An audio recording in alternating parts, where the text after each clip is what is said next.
Hello everyone's, आज के इस वीडियो में हम जैकबोर्ड 2026 के कुछ इम्पोर्टेंट लॉन्ग क्वेश्चंस को देखने वाले हैं जो आपके एग्जाम के लिए बहुत इम्पोर्टेंट है। तो आप इस वीडियो को लास्ट तक ज़रूर देखिएगा। इस वीडियो में हम प्रकाश क्या होता है, प्रकाश के परावर्तन के कुछ इम्पोर्टेंट बिंदु होते हैं, उस चीज़ पे बात करिए। प्रकाश के परावर्तन के नियम, इन सभी को हम करने वाले हैं। तो आप इस चीज़ से नोट्स भी बना सकते हैं और इसको एग्जाम में आप लिख भी सकते हैं। तो आप इस चीज़ को देखिएगा ज़रूर। तो प्रकाश क्या है? प्रकाश एक प्रकार की ऊर्जा है जो हमें देखने में सहायता प्रदान करती है। हम किसी अपने आसपास किसी भी वस्तु को देख पाते हैं, यह सब प्रकाश के कारण ही संभव हो पाता है।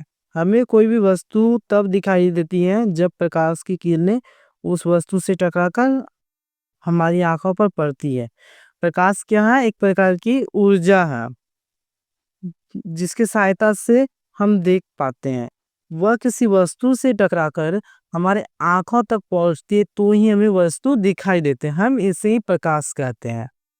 नेक्स्ट देते हैं प्रकाश के स्रोत। प्रकाश के स्रोत ये वो वस्तु जो प्रकाश प्रदान करती है उसे प्रकाश का स्रोत कहा जाता है। प्रकाश का स्रोत किसे कहा जाता है? जो वस्तु प्रकाश समय प्रदान करती है उसे ही हम प्रकाश का स्रोत कहते हैं। प्रकाश के स्रोत प्राकृतिक अथवा कृत्रिम, यानी कि प्राकृतिक नेचुरल एंड वो जो हमारा मानव द्वारा जो बनाया गया है, दो दो प्रकार होते हैं। किसी भी प्रकार की हो सकते हैं। प्रकाश के प्राकृतिक स्रोत के अंतर्गत प्राकृतिक में सूर्य, तारे, चांद और वो कुछ कीड़े होते हैं जो प्राकृतिक है।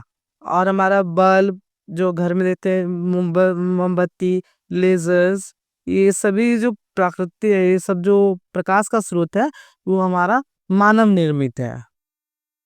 नेक्स्ट देते हैं प्रकाश का परावर्तन। जब प्रकाश की किरण किसी वस्तु की सतह से टकराकर पुनः उसी माध्यम में लौट जाती है उसे प्रकाश का परावर्तन कहा जाता है। प्रकाश का परावर्तन किसे कहा जाता है? जब कोई भी लाइट किरण किसी बिंदु से टकराकर वह पुनः वापस आ जाता है उसी माध्यम में, तो उसे प्रकाश का परावर्तन कहा जाता है।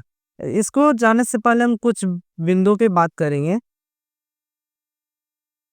पहला हमारा जो होता है कि वस्तु की सतह पर आने वाली प्रकाश की किरणें को आपतित किरण कहा जाता है। जो हमारे वस्तु उस की सतह पर जो आने वाली जो किरण होती है, यानी कि प्रकाश होती है, उसे हम क्या बोले? आपतित किरण कहेंगे।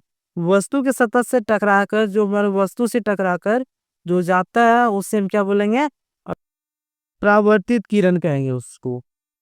और वह बिंदु जहाँ पर आपतित किरण सतह पर मिलती है उसे आपतन बिंदु कहा जाता है। जहाँ पे दोनों किरण, यानी कि आने वाली किरण आप और जो आ, परावर्तित होता है, दोनों के बीच के जो वो सेंटर होता है, वो बिंदु को हम कहते हैं आपतन बिंदु। और सतह की लंबवत सीधी रेखा को अभिलंब कहा जाता है। वो जो रेखा होते है बीच वाला, ये वाला रेखा, ये वाला रेखा को कहते हैं हम आपतन, नहीं, अभिलंब कहते हैं। इसको अभिलंब कहते हैं, इस चीज को याद रखिएगा।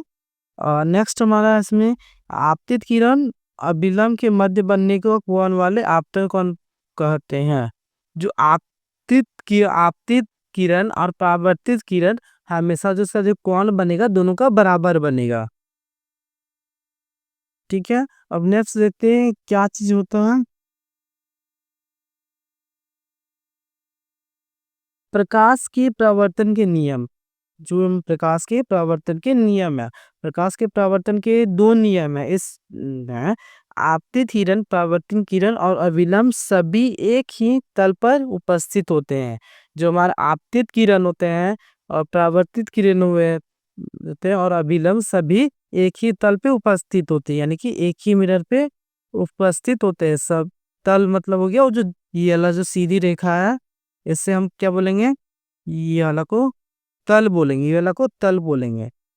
ठीक है, दूसरा है हमारा कि आपतन कोण। ये हमारा आने वाला कोण हो गया, ये परावर्तन कोण के बराबर होते हैं। जब भी हम देखेंगे ये वाला कोण, ये वाला कोण और ये वाला कोण दोनों बराबर होंगे। और ऐसे हम फिगर से दिखा के आपको समझा देते हैं। ये हमारा फिगर है। ये जो हमारा है, ये ब्लू कलर जो दिख रहा है आपको, ये हमारा मिरर है, यानी कि दर्पण है। और ये जो हमारा ए जो लिखा हुआ है, ये हमारा क्या हो गया, आपतन, आपतित किरण, ये आने वाली किरण हो गया। और ये परावर्तित किरण, यहाँ से परावर्तित हो रहा है। इन दोनों का जो कोण होता है, ये दोनों का कोण, ये दोनों हमारे कितने का होगा, जब भी होगा दोनों बराबर होगा। और ए एन जो हमारा है, इसको बोलते हैं अभिलंब बोलते हैं। और इंग्लिश में बोले तो ये कोण को लिखते हैं आई और आर। आई का मतलब होता है इंसिडेंट रे, एंड आर का मतलब होता है रिफ्लेक्टेड रे। जैसे हम जाते हैं, और ये जो हमारा होता है आई और आर हमेशा बराबर होता है, इंसिडेंट रे और रिफ्लेक्टेड रे, ये दोनों हमारा हमेशा इक्वल रहेगा। ठीक है, आज की इस वीडियो को हम यहीं पेंट करते हैं, और नेक्स्ट वीडियो के लिए आप लोग चैनल को जरूर सब्सक्राइब कर लीजिएगा, ताकि आपको जैक बोर्ड से रिलेटेड क्वेश्चन सभी मिलता रहेगा। तो आप इससे करके आप बहुत बढ़िया से मतलब क्वेश्चन को बना पाइएगा, और अच्छे अच्छे क्वेश्चन देंगे। तो आप उस चीज को देखिएगा। और अभी तो इस वीडियो को हम यही पेंट करते हैं, नेक्स्ट वीडियो जल्दी ही आएगा, तो आप उससे भी देख के आप समझिएगा।